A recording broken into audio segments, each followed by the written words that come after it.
Goedendag. Dag jongens, ik ben klaar met werken. Wat doen jullie? We zijn een boek aan het lezen. Heel goed jongens, en welk boek lezen jullie?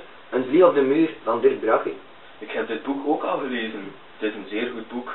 Als jullie veel boeken lezen, kunnen we misschien vanavond een nieuw boek gaan kopen. Joepie! Goed zo jongens.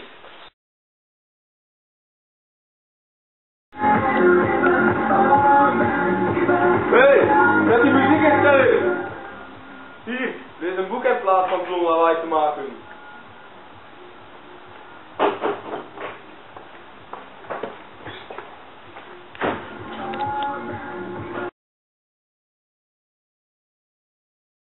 Heb je zin in een slapeloze nacht?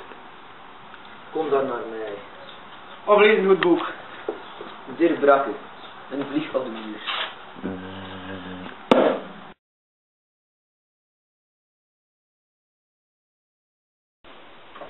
Johan, slaap je nu nog steeds niet? Nee, ik kan niet slapen, papa. Maar jongens, kijk, ik heb hier een boek. Maar ik lees niet graag. Maar je kan het heel nuttig gebruiken. Als je niet wil slapen, kan je het boek lezen. En je leest niet graag, nee. En als je niet kan slapen, gebruik het dan als ooglapje en leg het op je hoofd. Ik zal het eens proberen, papa. Slaap wel, jongen.